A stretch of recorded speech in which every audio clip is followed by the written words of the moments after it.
துலாம் ராசி நேர்கள் இவங்களுடைய குணாதிசயங்கள் சொல்லுங்க. நீங்க சொல்றது கேட்கணும்னு எல்லாரும் ஆர்வமா இருக்காங்க. நீங்க பேசுறது அவ்வளோ நல்லா இருக்கு. அதனால அவங்களுடைய காதல் அணுகுமுறை எப்படி இருக்கும்? ரொம்ப நன்றி நேயர்களுக்கு. துலா ராசிக்காரர்கள் ம். அவங்கள அவங்க முதல்ல புரிஞ்சுக்கணும். சரி. எதுக்கெல்லாம் நியாயம் கேட்கணும்னு ஒரு விதிமுறையே இல்லையா? சரி. மூச்சு விட்டா நியாயம், பேசுனா நியாயம், அடுத்தவங்க ஒன்று சொன்னால் நியாயம், தொட்டத்துக்கெல்லாம் அந்த தராசுன்னு வச்சதும் போதும். அதை காட்டியிருக்காங்க. அவளை எவ்வளோ ஆக்சுவலி அவங்க லைஃப்பை பார்த்தீங்கன்னு வச்சிங்களேன், யாரையும் எந்த குறையும் சொல்லிடக்கூடாது. யார் மேலே யார் குறை சொன்னாலும் இவங்க உள்ளே போயிடுவாங்க. அதே நேரத்தில் இவங்களையும் இங்கே யார் குறை சொன்னாலும் அது எப்படி சொன்னாங்க அண்ணன் அவங்கள கேட்க மாட்டாங்க. யார் மாட்டிக்கிட்டாங்களோ அவங்கள ஒன்று இல்லைன்னு ஆக்கிடுவாங்க. அதனால் அவங்க என்ன பண்ணுவாங்கன்னா, அதுக்கு என்னையாமான்னு கேட்குறேன்னு சொல்லவும் முடியாது. சரி. இவங்க என்கிட்ட சொல்லாத போன்னு சொல்லிட்டு ஓடவும் முடியாது. ஏன்னு கேட்டால் 2 கூடையவன் சுக்கரம் தான். 7 கூடையவரனும் 2 கூடையவன் செவ்வாய், 7 கூடையவன் செவ்வாய். அவன் வீட்டுக்காரன் தான் அதிகமாக மாட்டுவான். இல்லை யாராவது பிஸ்னஸ் பார்ட்னர் இருந்தாங்கன்னா அவங்க மோலாஸ் கேட்குறதுக்கு பிஸ்னஸே பார்க்க முடியாது. அது மாதிரி உட்காந்துக்கோ. ஏன்னு கேட்டால் அவங்கெல்லாம் நிதித்துறையில் போயிட்டாங்கன்னு வச்சுங்க, அந்த அக்கௌண்ட்ஸ் பார்க்கும்போது பார்த்தா இரவு பகல் பாடுபட்டு அதை அந்த கணக்கை எடுத்து அதை சரி பண்ணால் தான் அவங்களுக்கு தூக்கம் வரும். அவங்க தானும் நல்லா இருக்கணும், அடுத்தவங்க நல்லா இருக்கணும். இதுதான் அதில் உள்ள பிரச்சனை. ரெண்டாவது இதில் ஒரு விஷயம் நான் கேட்டால், இந்த பக்கம் குரு, அந்த பக்கம் செவ்வாய், நடுவில் மாட்டினது ராகு. அவங்களுடைய தன்னை பற்றி தாம் பொருள் படுத்தாமல் பிறருடைய மனசு நோகக்கூடாதுன்னு எப்பா சாமி நீ விட்டா போதுன்னு ஓடுற அளவுக்கு ஆக்கிடுவாங்க. ஏன் அதுக்கு காரணம்னா, இந்த செவ்வாய் என்னன்னா 2 கூடையவன் தானே. அவனுடைய நட்சத்திரத்தில் உட்காரும்போது அந்த நட்சத்திரத்தில் பிறந்தவங்களுக்கு 12லேயும் அந்த செவ்வாய் வந்துடுது. 2 கூடையம் 12க்கு போனால் 7 கூடையம் 12 போனால் காசு கொண்டு வந்த காசு சரியில்லை, கொண்டு வந்து கம்மியாக இருக்குது, பொருளாதார கஷ்டமாக இருக்குது. இது படி ஒன்றுக்கு ஒன்று பிணைச்சிக்கிட்டே இருப்பாங்க. இன்னொன்று, இவங்க என்ன பண்ணணும் என்ன பண்ணக்கூடாது. இதில் இந்த ராகுவோட சாரத்தில் பிறந்துருவாங்க அந்த ராசியில். சரி. 100 ரூபா தாங்க இன்றைக்கி இருக்குது. 100 ரூபாக்குள்ளே தாங்க நம்ம அந்த காய்கறிலாம் வாங்கிட்டு வரணும். வீட்டில் சொல்லிவிட்டு அதிகம் காசு எடுக்காதீங்க, நம்ம 100 ரூபாக்குள்ளே போயிடலான்னு அங்கே போயிட்டு எப்படியாவது ஒரு 500 ரூபாய்க்கு மேலே வாங்கினா தான் திரும்பி வருவாங்க. திட்டங்கள் பெருசாக போயிட்டே இருக்கும். நான் முக்கியமாக இதோட வந்துடலான்னு பார்த்தா இந்த பொருள் கிடைக்காத பொருள் இருக்குங்க, அதுவும் நான் இன்னொரு தடவை வரணும்ல, அதுக்கு ஒரு ஞாபகம் தேடுவாங்க. இன்னொரு தடவை வரணும்ல, அப்போ கஷ்டமாக இல்லை, அதை ஒரே இதிலே வாங்கிட்டு போயிடலாம். ஏம்மா நான் உன்னை நம்பி தானம்மா பர்சையும் வச்சுட்டு வந்துட்டேன், வேணான்னு சொன்னதுனால தானே வச்சுட்டு வந்துட்டேன், அதுக்கு என்னம்மா நம்ம இதில் அக்கௌண்ட்டில் எடுத்து போட்டுடலாம். அவங்களுக்கு சொல்யூஷன் நீ கொடுத்து அவங்கள பிளாக் பண்ணணுன்னா முடியாது. சரி. அவங்க பிளாக் பண்ணாலே தவிர வேறு யாராலையும் பண்ண முடியாது. இதில் இந்த பக்கத்தில் இந்த விசாக நட்சத்திரம் என்னன்னு கேட்டால், அதுவும் குருவோட நட்சத்திரம் தானே. சரி. ஆனால் அது 6ஆம் அதிபதியோட நட்சத்திரம். அவன் கடன், வம்பு, வழக்கு, நோயே இல்லாதப்போ நோய் இருக்கிறது மாதிரி தானே கற்பனை பண்ணிட்டு அடுத்தவங்களுக்குள்ள பாம்பு வந்துச்சுன்னு சும்மா இருக்கிறவங்களாம் எழுப்பி உட்கார வைக்கிறாங்கல்ல, அது மாதிரி பண்ணுற அந்த மாதிரி மனோபக்குவம் உள்ளது. வந்துடக்கூடாது. வந்துட்டா ஒரு கற்பனை பண்ணிட்டா யார் இங்கே தான் வந்தது நான் பார்த்தேன்னுவாங்க.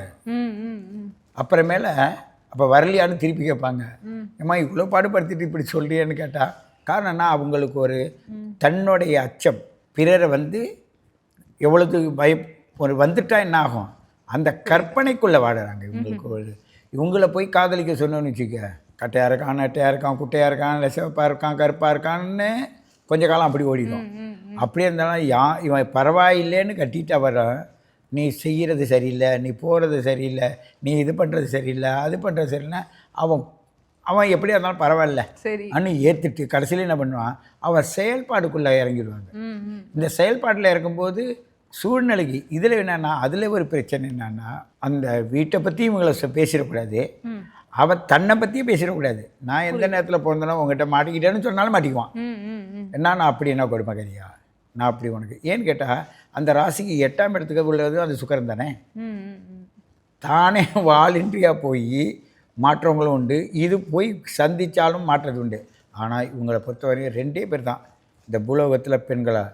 அந்த நீட் அண்ட் ட்ரெஸ்ஸுலேருந்து குணாதிசையிலேருந்து ஒன்று பெண்ணாக பிறந்தால் ரிஷபராசியாக இருக்கணும், சரி ரிஷப லக்னமாக இருக்கணும்.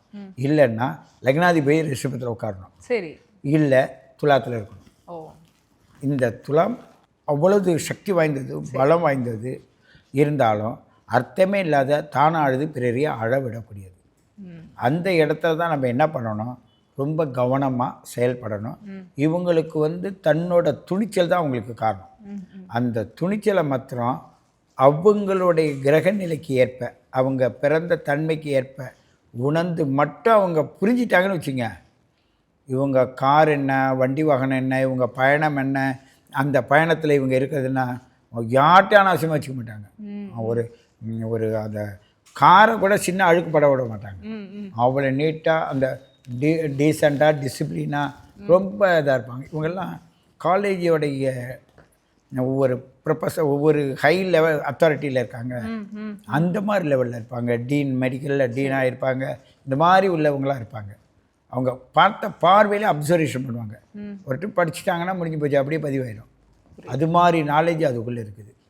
அட்வான்ஸாக ஒரு அவங்கெல்லாம் எக்ஸ்பிளைன் பண்ண ஆரம்பிச்சிட்டாங்கன்னா எவ்வளவு புரியாதவங்களுக்கும் புரிஞ்சிடும். இப்போ இவங்களுடைய அந்த காதல் அணுகுமுறை இருக்குல்ல, அது சுவாரஸ்யமாக எப்படி பண்ணுவாங்க? இவங்களுடைய காதல் எப்படின்னா, எது கிடைச்சாலும் பரவாயில்லன்னு காதலிப்பாங்க.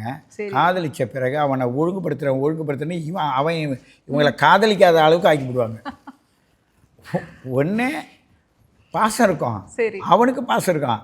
அந்த பாசத்தை சுத்தம் பண்ணுறேன்னு ஏமா ஒரு பாத்திரம் நல்லா இருந்தால் பரவாயில்ல, தேய்ன்னு தேய்ச்சி அழுக்கில்லாத பாத்திரத்தை போய் தேய்ச்சின்னா என்ன ஆகும்? இந்த ஓசிடின்னு சொல்லுவாங்க, அதுதான். அது லவ்லையும் வந்துருமா? ஆமாம், அஃபெக்ஷனில் இவங்க ஏன்னு கேட்டால், எப்பா நீ சேவ் பண்ணிப்பா அண்ணு அட்வைஸ் பண்ணுவாங்க. சேவ் பண்ணோன்னேப்பா நல்லாவே இல்லைப்பா, நான் சும்மா தானப்பா இருந்தேன், எனக்கு எப்பா இப்படி பண்ணுறேன். அதே பெண்ணாக இருக்காங்க, ஆண் என்ன திரும்ப செய்வாங்க, உனக்கு நான் எடுத்துகிட்டு வந்த ட்ரெஸ் நல்லா இருக்கா, நீ வாங்கி கொடுத்தது போதும், என் உயிரை வாங்காதன்னு கழட்டி தூக்கி வரையும் கேட்டுக்கிட்டே இருப்பாங்க. அந்த அஃபெக்ஷன், எப்போ நான் உனக்காக தானப்பா வாங்கிட்டு வந்தேன், நீ இப்படி சொல்கிறேன்னு. சரி, நான் தான் சொல்லிட்டேன். முதல்ல இவங்களை குழப்பவாதியாகவே இருப்பாங்களா, இவங்களை யாரும் குழப்பிடுவாங்கன்னு சொல்லிட்டு தயாராக இருப்பாங்க. உள்ளே வந்தோடனே தேநீரில் போய் கையை வச்சோன்னே உங்க எல்லாம் சேர்ந்துக்குது பாரு. அது மாதிரி இவங்களோட அறிவு, இனிமேல் உங்ககிட்ட வச்சுக்க மாட்டேன், என்னை விட்டுடுமா ஆன்ற அளவுக்கு ஆயிடுவாங்க. அவங்க பிளான் மாத்திரம் அவ்வளோ சூப்பராக இருக்கும். நல்லா எக்ஸிக்யூட் பண்ணுவாங்க, நல்லா பண்ணுவாங்க, அற்புதமாக இருக்கும். ரொம்ப அருமையாக சொன்னீங்க.